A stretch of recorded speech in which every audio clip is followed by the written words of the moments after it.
जय हिंद छात्रों, स्वागत है आपका सनराइज़ क्लासेस में। और बच्चों आशा करता हूं कि आप बहुत अच्छे होंगे।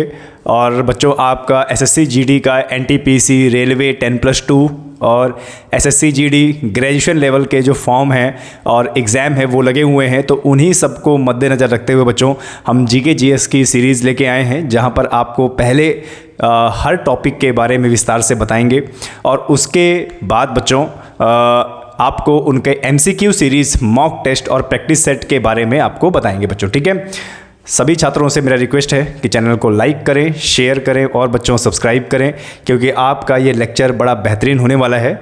और आज इस लेक्चर में हम भारत की नहीं, विश्व की प्रमुख जनजातियों के बारे में और कहाँ पर कौन सी जनजाति किस नाम से पाई जाती है और उनके बारे में कुछ अलग तथ्य देखने को मिलेगा और समझेंगे भी कहाँ की जनजाति कैसे निवास करती है बच्चों। तो फिर एक बार से आपसे ये कहना चाहूँगा कि चैनल को लाइक करें, शेयर करें और सब्सक्राइब करें बच्चों। ठीक है, सनराइज़ क्लासेस में इन सब तमाम कोर्सेज़ की तैयारी योग्य शिक्षकों द्वारा कराई जाती है बच्चों।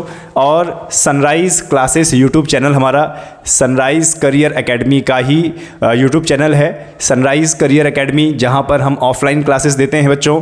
और Indian army, SSC GD, Uttar Pradesh police, NTPC, railway के ऑफलाइन बैचेस बच्चों वहां चल रहे हैं। और जो भी छात्र फिजिकल की तैयारी करना चाहता है तो सनराइज़ करियर एकेडमी के managing director captain S Kumar sir के नेतृत्व में उत्तर प्रदेश के करवी चित्रकूट डिस्ट्रिक्ट में बच्चों निःशुल्क फिजिकल कराया जाता है। आज सैकड़ों छात्र कैप्टन सर के नेतृत्व में तैयारी कर रहे हैं संपूर्ण फिजिकल की। और बच्चों हर साल सनराइज़ करियर एकेडमी से सर्वाधिक चयन होता है डिफेंस के क्षेत्र में बच्चों। ठीक है, तो चलिए ज़्यादा समय न गवाते हुए शुरू करते हैं। आज का बच्चों जो हमारा टॉपिक है वो है विश्व की जनजातियाँ। ठीक है बच्चों, लेकिन एक चीज़ मैं आपको क्लियर कर देता हूँ कि जब भी मैं जनजाति शब्द का प्रयोग कर रहा हूँ बच्चों, तो जनजाति शब्द का मतलब होता है जनजाति यानी ट्राइब्स जो जंगलों में निवास करते हैं। मूलतः वह जंगलों में, पहाड़ों में निवास करते हैं। उनकी शरीर की अलग बनावट होती है, अलग उनकी रूपरेखा होती है, बोली अलग होती है, पहनावा अलग होता है, संस्कृति उनकी अलग होती है। अब हम इनको जनजाति इसलिए कहते हैं बच्चों क्योंकि यह पूरे विश्व की मुख्य धारा से एकदम अलग रहते हैं, एकदम आइसोलेटेड रहते हैं। ये जनजाति, ये लोग जंगलों में निवास करते हैं, जंगलों का ही जो वनस्पति है उसका सेवन करते हैं, शिकार करते हैं। और आज तो कुछ जनजाति ऐसी भी हैं जो आज 2024 में, आज के ज़माने में भी नग्न अवस्था में रहती हैं और पूरे जंगलों का सेवन करते हैं। जंगल से वो बाहर निकलना नहीं चाहते और उनका इम्यून सिस्टम अलग है, विशेष भाषा है। जैसे मैं बात करूँगा, अंडमान निकोबार से लगभग पश्चिम की ओर एक द्वीप है जिसका नाम है सेंटिनल द्वीप। तो बच्चों सेंटिनल जो द्वीप है वो सेंटिनलीज जनजाति के नाम पे पड़ा है। और यहाँ पे रहने वाली जनजाति जो भारत का ही हिस्सा है वो ऐसी जनजाति है बच्चों जिनके पूर्वज 60-70 हज़ार साल पहले विश्व में आए थे। और ये ऐसी जनजाति है बच्चों कि ये आज पूरे विश्व से कटी हुई है, सेंटिनल द्वीप में ही रहती है, जंगलों से ही जो कुछ मिला उसी को खाते हैं। और क्योंकि ये द्वीप है, इर्द गिर्द बंगाल की खाड़ी यानी समुद्र है, तो समुद्र से जो मछलियाँ शिकार करके वही खाते हैं। गहरे काले रंग के होते हैं, घुंघराले इनके बाल होते हैं और नथुना इनका आगे निकला हुआ, नाक चौड़ी होती है। तो बच्चों आज इसी ऐसे ही जनजातियों के बारे में बच्चों हम डिस्कस करेंगे। ठीक है, क्योंकि आज का टॉपिक है विश्व की प्रमुख जनजातियाँ।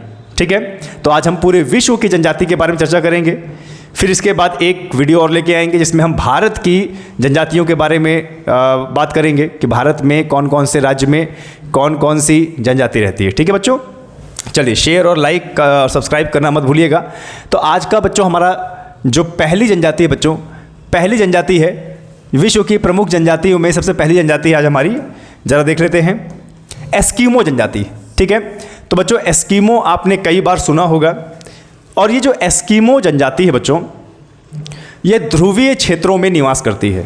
हमारी पृथ्वी के जो उत्तरी ध्रुव है ये वहाँ पे निवास करते हैं, जैसे आपका अमेरिका का अलास्का, कनाडा और रूस का साइबेरिया क्षेत्र, ग्रीनलैंड ध्रुवीय क्षेत्रों में निवास करते हैं।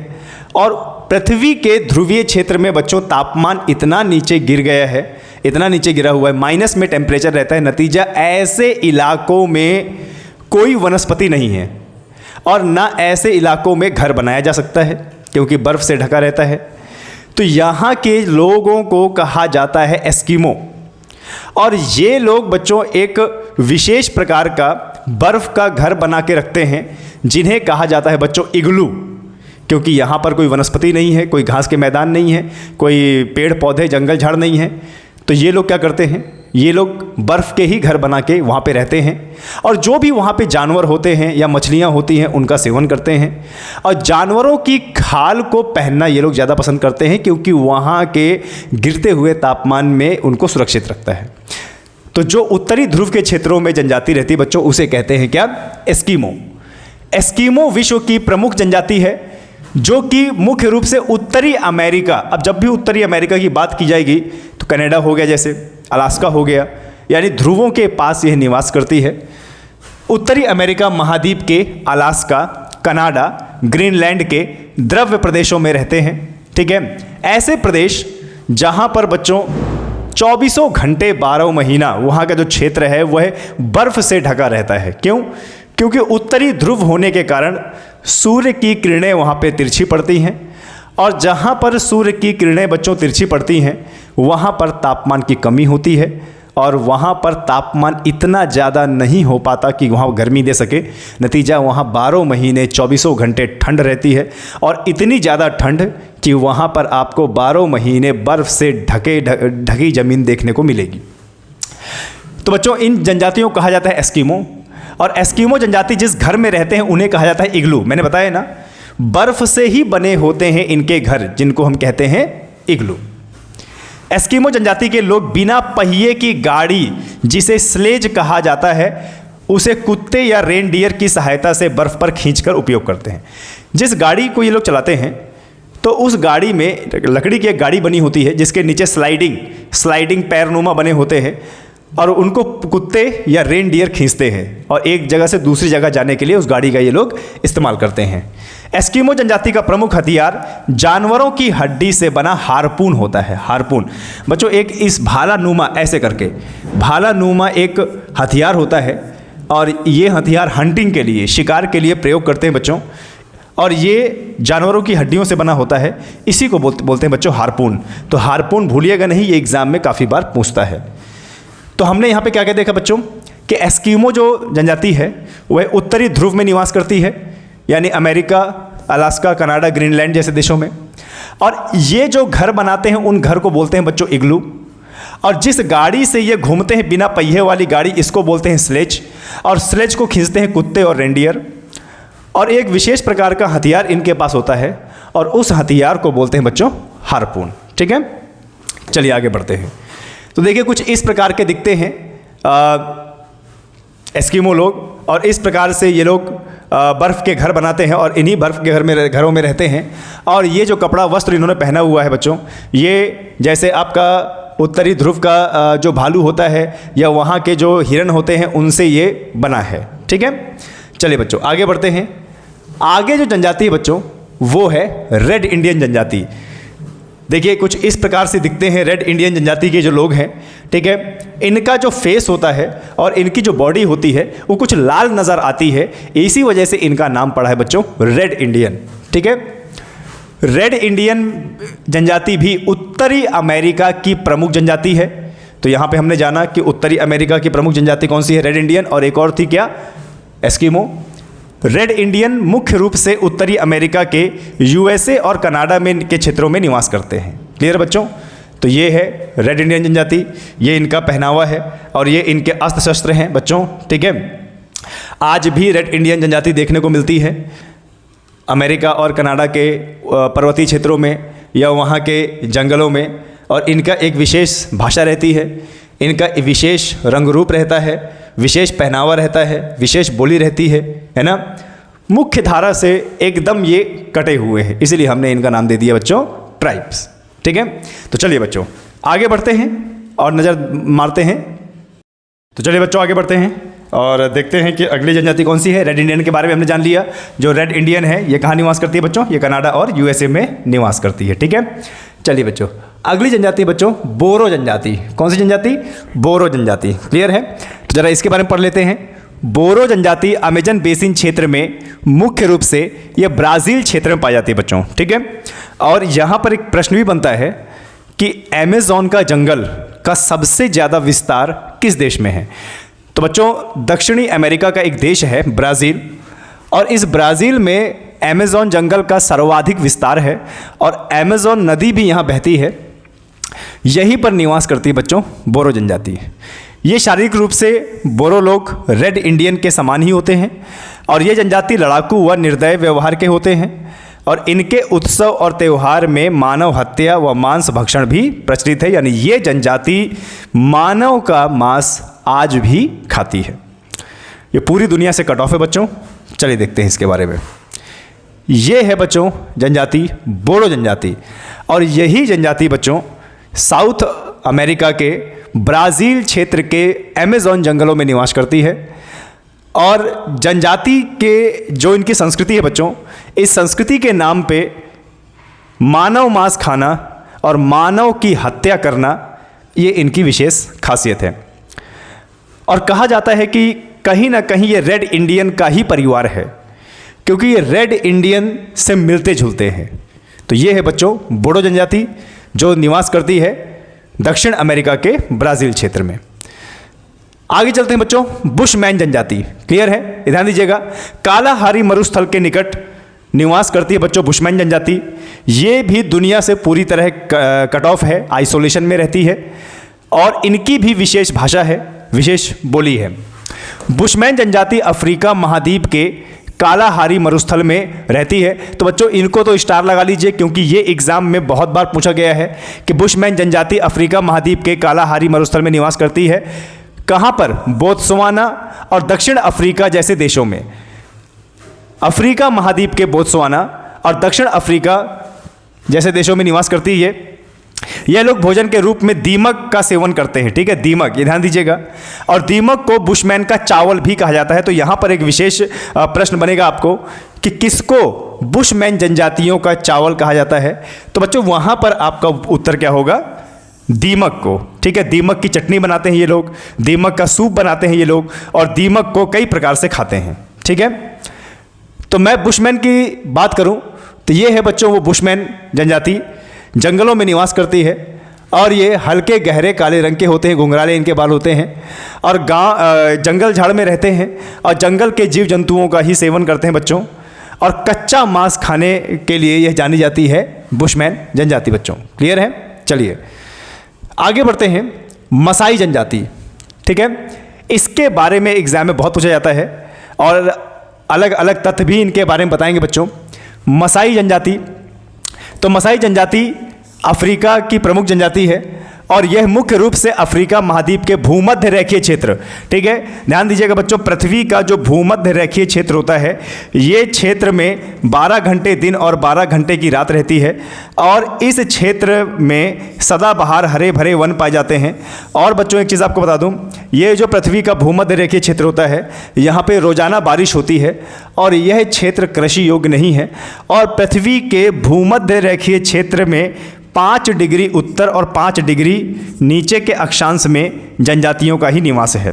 ठीक है, इस क्षेत्र का ना तो बहुत ज़्यादा विकास हुआ है और ना ये विकास करने योग्य है क्योंकि दलदलीय क्षेत्र है, सदाबहार हरे भरे क्षेत्र है। रोज़ यहाँ पर वर्षा होती है जिस वर्षा को कहा जाता है 4:30 बजे की वर्षा। तो एग्ज़ाम में प्रश्न बनता है कि 4:30 बजे की वर्षा पृथ्वी के किस क्षेत्र में होती है? तो उत्तर होगा भूमध्य रेखीय क्षेत्र, 5 डिग्री उत्तरी और 5 डिग्री दक्षिणी अक्षांश के बीच में। और इन्हीं क्षेत्रों में निवास करती है अफ्रीका में मसाई जनजाति। क्लियर है बच्चों? भूमध्य रेखीय क्षेत्र में मसाई जनजाति मुख्य रूप से केनिया, युगांडा और तंजानिया देशों में पाई जाती है और मसाई जनजातीय घरों को क्रॉल कहा जाता है। क्रॉल, तो ये शब्द नहीं भूलिएगा, क्या कहा जाता है? क्रॉल कहा जाता है। ठीक है, तो बच्चों ये होते हैं मसाई जनजाति के लोग। और मसाई जनजाति के लोगों की खास बात ये होती है बच्चों, ये पतले होते हैं और काले तो होते ही हैं और लंबी लंबी हाइट के होते हैं बच्चों। यहाँ पर महिला और पुरुष दोनों लंबे लंबी हाइट के होते हैं और इस तरीके से लाल वस्त्र धारण करते हैं, चप्पल भी पहनते हैं। और इस जनजाति की खास बात यह है बच्चों कि संस्कृति के अवसर पर, त्यौहार के अवसर पर या शादी ब्याह के अवसर पर ये एक प्रकार का नृत्य करते हैं और ये नृत्य करना विश्व भर में बहुत मुश्किल है, ठीक है। और इस नृत्य में ये ऊपर की ओर कूदते हैं और जितनी ये छलांग लगाते हैं बच्चों, विश्व में सीधा अपने शरीर को उछालना बड़ा मुश्किल है, विश्व में कोई भी ऐसे नहीं कर पाता है। लेकिन ये मसाई जनजाति के जो लोग हैं, नृत्य के अवसर पर, त्यौहार के अवसर पर ये उछलते हैं और इनकी जो उछाल है वो बहुत लंबी है बच्चों, और ये केवल पूरे विश्व में यही लोग कर पाते हैं। आप इस फोटो में देख सकते हैं, ये सीधा उछल रहा है और सीधा जो उछला है तो देखो ज़मीन ये रही और इसके पैर ये रहे, तो कितनी लंबी उछाल इसने मारी है। ऐसा विश्व में बहुत कम लोग ही कर पाते हैं, लेकिन मसाई जनजाति के हर एक लोग कर पाते हैं। ये पतले होते हैं और इस उछाल को ये स्पोर्ट्स यानी खेल के तरीके से भी लेते हैं बच्चों। क्लियर है? उछलना, लंबा लंबा उछलना और एक प्रकार का नृत्य भी करते हैं बच्चे। ये सिर्फ पैर से ही करते हैं, तेजी से अपने पैरों को चलाना, ये इनका विशेष प्रकार का नृत्य है। पूरे विश्व में केवल और केवल यही जनजाति बच्चों कर सकती है, ठीक है। तो ये है बच्चों मसाई जनजाति, ठीक है, ध्यान देना। मसाई जनजाति अफ्रीका के केनिया, युगांडा, तंजानिया में निवास करने वाली।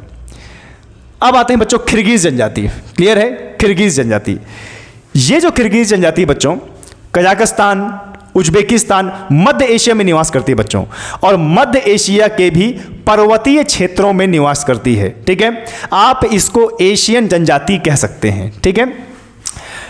किर्गिज जनजाति मुख्य रूप से मध्य एशिया के किर्गिस्तान, पामीर का पठार वाले क्षेत्र में पाई जाती है। अब बच्चों यहाँ पर एक शब्द आया है पामीर का पठार, तो बच्चों पामीर के पठार को विश्व की छत भी कहते हैं। क्या कहते हैं? विश्व की छत भी कहते हैं। जहाँ पर पामीर का पठार बना हुआ है बच्चों, ये पठार है, ये ऊपर से समतल है, नीचे से तो ऊंचाई में है लेकिन ऊपर से समतल है, और ये इतनी ज़्यादा ऊंचाई में है इसीलिए इसको विश्व की छत भी कहा जाता है। और इस पामीर के पठार को पामीर की गांठ भी कहा जाता है। पामीर की गांठ भी कहा जाता है। क्यों कहा जाता है? क्योंकि जहाँ ये पामीर का पठार बना हुआ है, इसके चारों दिशाओं में अलग अलग पर्वत श्रृंखलाएँ गई हैं, अलग अलग पर्वत श्रृंखलाएँ, जैसे हिंदू कुश पर्वत, सुलेमान पर्वत, हिमालयन पर्वत श्रृंखला, कुनलुन पर्वत, त्यानशान पर्वत। और ऐसा लगता है कि अलग अलग दिशाओं से पर्वत श्रृंखला आके एक जगह मिली है, और एक जगह मिलने के बाद वह जगह ऊंचाई में हो गई है और ऊपर से समतल है, इसीलिए इसको विश्व की छत कहा जाता है। और यहीं पर निवास करती है किर्गिज जनजाति। इस जनजाति के लोग दूध से खट्टी शराब बनाते हैं जिसे कुमिस कहा जाता है, और किर्गिज जनजाति के लोगों का निवास स्थान युर्त कहलाता है। तो बच्चों अगर आप ARO की तैयारी कर रहे हैं, PCS लेवल की तैयारी कर रहे हैं, तो ये चीज़ जानना आपके लिए बहुत ज़्यादा ज़रूरी है, ठीक है। Point to be noted. ये PDF आपको हमारे टेलीग्राम चैनल पर मिल जाएगी। क्लियर है? चलिए इसी के साथ साथ विश्व की और थोड़ी बहुत जनजातियों के बारे में जान लेते हैं जो एग्ज़ाम में पूछा करता है। जैसे बच्चों कॉन्गो जनजाति, तो कॉन्गो जनजाति मुख्य रूप से कॉन्गो बेसिन, कॉन्गो नदी बेसिन में निवास करती है बच्चों, ठीक है, अफ्रीका महाद्वीप में पाई जाती है। और इस जनजाति के लोग पेड़ों पर छोटे छोटे घर बना के रहते हैं। दूसरी है तुआरेग जनजाति। तुआरेग जनजाति अफ्रीका के सहारा मरुस्थल, जो विश्व का सबसे बड़ा मरुस्थल है बच्चों, वहाँ निवास करती है और पर्यटक के लिए गाइड का काम भी करती है। ये बुद्धू जनजाति, बुद्धू जनजाति मुख्यतः अरब के रेगिस्तान में पाई जाती है बच्चों, ठीक है। ये लोग भेड़ बकरी चराकर अपना जीवन यापन करते हैं। कुर्द जनजाति, तो कुर्द जनजाति के लोग ईरान और इराक वाले गर्म क्षेत्र में ये लोग रहते हैं, ठीक है। और आपको बता दें इन्होंने अपने खुद के एक नए देश की मांग करते हैं जिसका नाम है क्या? कुर्दिस्तान, कि भैया हमें कुर्दिस्तान में कर दो और वही हमारा देश रहेगा। इतिहासकारों के अनुसार श्रीलंका की वेदास जनजाति श्रीलंका के पहले मानव निवासी थे। इसका मतलब श्रीलंका में कौन सी जनजाति रहती है? वेदास जनजाति। तो पूछ ले बच्चों एग्जाम में कि वेदास जनजाति कहाँ की है, तो वेदास जनजाति श्रीलंका की है। आइनू जनजाति, आइनू जनजाति बच्चों कहाँ की है? जापान की। क्लियर है? भूलना नहीं, एग्जाम में कई बार आया हुआ है कि आइनू जनजाति कहाँ की है। आइनू जनजाति निवास करती है जापान में, जापान के होकाइडो द्वीप पर। क्लियर है? माओरी जनजाति, माओरी जनजाति बच्चों न्यूजीलैंड की प्रमुख जनजाति है, न्यूजीलैंड की, ये नहीं भूलना, क्लियर है। आज हम उन सब जनजातियों के बारे में चर्चा करेंगे जो आपके एग्जाम में आती है, क्लियर है बच्चों। तो चलिए बच्चों आगे बढ़ते हैं और देखते हैं कि अगली जनजाति क्या है। अच्छा, इसको भी एक बार इसको भी हम पढ़ लेते हैं, जल्दी जल्दी पढ़ लेते हैं, ठीक है। इससे हमारा एक रिवीजन हो जाएगा कि कहाँ पर जनजाति, कौन कौन सी जनजाति रहती है, ठीक है। ओके, तो ज़रा देख लेते हैं। एस्कीमो, देखो ज़रा यहाँ पे एक ये रिवीजन हो जाएगा बच्चों आपका अच्छा खासा। एस्कीमो जनजाति कनाडा, ग्रीनलैंड, अमेरिका में। लैप जनजाति यूरोप के टुंड्रा प्रदेश में, ठीक है। समोएड्स जनजाति एशियाई टुंड्रा में। तातार जनजाति साइबेरिया में। माओरी जनजाति न्यूजीलैंड में, अभी हमने पढ़ा। और एर्बोर्जिन्स पश्चिम एवं मध्यवर्ती ऑस्ट्रेलिया में। बांटू जनजाति दक्षिण अफ्रीका एवं मध्य अफ्रीका में। बर्बर जनजाति उत्तरी अफ्रीका में। बिंदीब्यू जनजाति ऑस्ट्रेलिया में। फिंस जनजाति यूरोपीय टुंड्रा प्रदेश में। गाउचो जनजाति उरुग्वे में, ठीक है। हेमाइट्स जनजाति उत्तर पूर्वी अफ्रीका में। किर्गिज जनजाति मध्य एशिया, हमने अभी पढ़ा। किकियू जनजाति केनिया में। मसाई जनजाति पूर्वी अफ्रीका में। पिग्मी जनजाति बहुत पूछता है बच्चों, जायरे, कॉन्गो जायरे नदी के पास, पापुआंस न्यू गिनिया में। रेड इंडियन उत्तरी अमेरिका में। बेद्दा जनजाति अभी हमने पढ़ा, बेद्दास श्रीलंका में। और क्या है, ओस्तेयाक तुंगू जनजाति एशियाई टुंड्रा प्रदेश में। उसी प्रकार से बच्चों यहाँ पर जरा देखिए, याकूत, यूगिर और चकची, कोरचाक और जुलू जनजाति दक्षिण अफ्रीका के नटाल प्रांत में। सेमांग जनजाति मलेशिया में। पुनौन जनजाति बोर्निया में। बुशमैन जनजाति कालाहारी में। और यूका धीर जनजाति साइबेरिया में। औका जनजाति इक्वेडोर में। बोरो जनजाति दक्षिण अमेरिका के अमेजन बेसिन में पढ़ा हमने। बद्दू जनजाति अरब में अभी हमने पढ़ा। आइनू जनजाति जापान में अभी हमने पढ़ा। हाटेनटॉट जनजाति कालाहारी बोत्सवाना में। कज्जाक जनजाति मध्य एशिया में। फुलानी जनजाति नाइजीरिया में। कालमुख जनजाति मध्य एशिया में। और भल्ला कृपक मिस्र में। हौसा जनजाति नाइजीरिया में। फल्लाह कृषक नील नदी के पास। अफरीदी जनजाति बहुत पूछता है बच्चों, बहुत पूछता है, पाकिस्तान में। और मगयार जनजाति पूर्वी यूरोप में। माया जनजाति मैक्सिको में। तो देखिए एक चार्ट है जिससे आप पूरे विश्व की जनजाति को एक बार रिवीजन कर सकते हैं। चलिए बच्चों अब आगे बढ़ते हैं। ये जनजाति बच्चों, ये जनजाति मुर्सी जनजाति है बच्चों। और ये मुर्सी जनजाति जानी जाती है अपने विशेष प्रकार के रीति रिवाज से। और इनका रीति रिवाज आपको यहाँ देखने को मिल रहा होगा। मुर्सी जनजाति इथोपिया में जो निवास करती है बच्चों, यहाँ की औरतें जब 14-15 साल की रहती हैं तो अपने होंठ का निचला हिस्सा कटवा देती हैं और काटने के बाद वहाँ एक प्लेट, छोटी प्लेट रखते हैं। और जैसे जैसे उनकी उम्र बढ़ती चली जाती है उस प्लेट को भी बड़ा किया जाता है। और मुर्सी जनजाति जो इथोपिया में निवास करती है वो ये मानती है कि अगर उनके निचले होंठ में जितनी ज़्यादा प्लेट आ जाएगी वह उतनी ज़्यादा खूबसूरत दिखेगी। ये देखिए इन्होंने अपने निचले होंठ के हिस्सों में ये प्लेट लगाई है और ये प्लेट जितनी बड़ी होगी मुर्सी जनजाति में उस औरत को उतना ही ज़्यादा खूबसूरत माना जाएगा। तो तैयारी करने वाले सभी छात्र, जब ये लोग खूबसूरत हो सकते हैं तो आप लोग क्यों खूबसूरती और ब्यूटी के पीछे पड़े रहते हैं? अरे ब्यूटी मतलब एशियन पेंट्स, कि एशियन पेंट लगा लिया और चमक गए। मन की खूबसूरती मन के अंदर होती है, बाहरी खूबसूरती टेम्परेरी होती है। और बच्चों तैयारी करने वाले होना तो कभी भी ब्यूटी के पीछे मत भागिए, हमेशा अपने आप के पीछे भागिए, अपने पद के पीछे भागिए। और ध्यान दीजिएगा, अगर सरकारी पद आपको मिल गया तो अगर आप एक से एक करिया भी रहोगे ना तो अपने ससुर और दामाद के लिए खरा सोना रहोगे बच्चों। इसलिए ब्यूटी के पीछे कभी नहीं भागना चाहिए। तो देखो ये मुर्सी जनजाति है इथोपिया की, ये अपने होठों में इस प्रकार की प्लेट लगाती है और जिससे ये वहाँ की खूबसूरत औरत कहलाती हैं। जो जितनी ज़्यादा प्लेट लगाएगा वो उतनी ज़्यादा खूबसूरत रहेगा। आगे बढ़ते हैं बच्चों। म्यांमार में कायन जनजाति, ये जो म्यांमार में बच्चों कायन जनजाति है यह अपने एक रीति रिवाज के लिए जानी जाती है, जहाँ पर यहाँ की औरतें लंबी गर्दन के लिए जानी जाती हैं। जब यहाँ की लड़कियाँ 11-12 साल की पहुँचती हैं तो वह अपने गले में छल्ले यानी स्प्रिंग लगाती है, जिसमें 4-5 छल्ले शुरुआती दौर में रहते हैं। और जैसे जैसे उनकी उम्र बढ़ती है वैसे वैसे बच्चों वो 1-1, 2-2 रिंग उसमें बढ़ाते जाते हैं। कई सालों बाद उनकी जो गर्दन है वो कुछ इस प्रकार से लंबी हो जाती है। इनका मानना ये है, जो म्यांमार में जनजाति रहती है, म्यांमार में, इंडोनेशिया में और थाईलैंड साइड में जनजाति रहती है, कि जिस औरत की गर्दन जितनी लंबी रहेगी वो उतनी ज़्यादा खूबसूरत होगी। अब देखिए, पूरे विश्व में तो खूबसूरती का मतलब तो यही होता है कि जितना जिसने मेकअप पोता हो वो उतना ज़्यादा खूबसूरत है, पर इनकी खूबसूरती देखने का नज़रिया अलग है। ये कहते हैं कि जितनी ज़्यादा गर्दन लंबी होगी उतना ज़्यादा वह खूबसूरत होगी। तो मुझे लगता है कि जो लड़की ज़्यादा मेकअप करती है उसको अपनी खूबसूरती पर इतराना नहीं चाहिए। म्यांमार में कायन जनजाति की महिलाएं अपनी गर्दन को लंबा करने के लिए पूरी जिंदगी उसके चारों ओर पीतल के कुंडल पहनने के लिए जानी जाती है, और मान्यता है कि गर्दन जितनी लंबी होगी महिला उतनी ही खूबसूरत होगी। कहाँ की? म्यांमार की कायन जनजाति। अब आते हैं बच्चों ये जनजाति, इस जनजाति को बोडी जनजाति कहा जाता है बच्चों।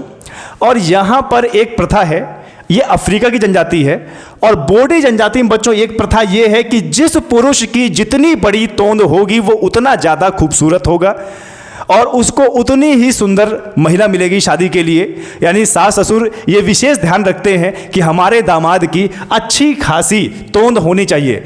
तो तोंद को बढ़ाने के लिए बच्चों ये लोग खूब फैट खाते हैं और जानवरों का मांस और उनका खून पीते हैं।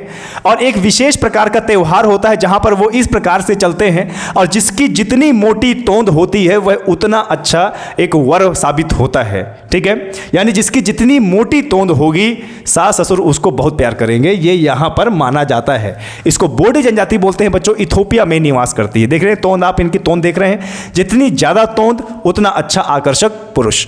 बोडी जनजाति मोटापा शिविर बोडी जनजाति में सबसे बड़े पेट वाले पुरुष को सबसे ज़्यादा पसंद किया जाता है, और पेट का आयतन जितना अधिक होगा वे उतने ही अधिक आकर्षक होंगे। तो मैंने बताया ना बच्चों कि खूबसूरती का मतलब गोरा रंग नहीं होता, आप कहीं से भी किसी भी एंगल से खूबसूरती को देख सकते हैं। जैसे इनको देखिए, है ना, ये मोटे लोग खूबसूरत कहलाते हैं। तो चलिए बच्चों आगे बढ़ते हैं और देखते हैं कौन कौन सी जनजाति। तो कहीं ना कहीं हमने सभी जनजातियों को यहाँ पर कवर कर लिया है, और इस पूरे वीडियो में पूरे विश्व में जितनी भी जनजाति पूछी जाती हैं इस अकेले वीडियो में कवर हो चुका है बच्चों। इस वीडियो को बार बार देखते रहिएगा ताकि विश्व की सभी जनजातियों के बारे में आपको पता चल जाए। अब इसी के साथ साथ हम भारत की जनजातियों का वीडियो भी लेके आएंगे। तब तक के लिए बच्चों चैनल को लाइक करें, शेयर करें, सब्सक्राइब करें। जय हिंद, जय भारत।